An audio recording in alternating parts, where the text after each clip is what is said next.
திருவாரூர் மாவட்டம் ஆலங்குடி ஆபத் சகாயேஸ்வரர் கோவிலில் நடந்த குரு பெயர்ச்சி விழாவில் திரளான பக்தர்கள் பங்கேற்றனர்.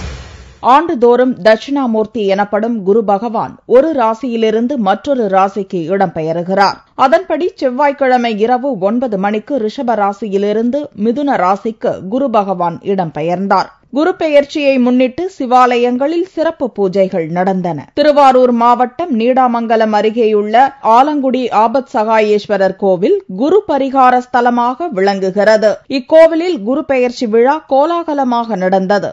பக்தர்கள் ஆயிரக்கணக்கானோர் கலந்து கொண்டு பரிகாரங்களை செய்து சுவாமியை தரிசித்தனர்.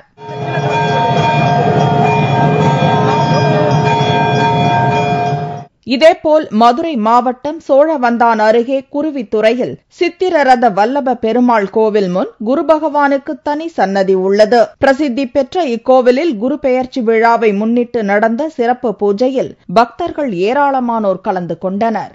வியாழ பகவான் ரிஷபராசியிலிருந்து மிதுன ராசிக்கு பிரவேசத்தினை முன்னிட்டு அருள்மிகு சித்திர ரத வல்லப பெருமாள் திருக்கோவில் வீட்டிற்கும் வியாழ பகவான் சன்னதியில் பரிகார மகாயாகங்கள் நடைபெற உள்ளது.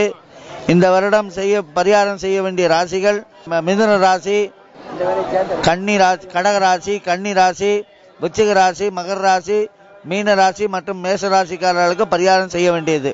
குருவித்தூர்ல குரு காண்டி சிறப்பு தலனால இங்க வந்திருக்கோம். ரிஷபத்துல மிதுனத்துல குரு பயிற்சி மாதனால இங்க கும்பிட்டா நல்லதுன்னு சொன்னாங்க. ராசி விருச்சிக ராசி, அதனால இங்க சாமி கும்பிட்டணும், குடும்பத்துக்கு நல்லது, எல்லாத்துக்கும் நல்லதுன்னு சொன்னனால இங்க வந்திருக்கோம். தொடர்ந்து குரு பகவானுக்கு பல்வேறு அபிஷேகங்களும் தீபாராதனையும் நடந்தன. குரு பெயர்ச்சியை முன்னிட்டு தமிழகம் முழுவதும் கோவில்களிலும் சிறப்பு வழிபாடுகள் நடத்தப்பட்டன.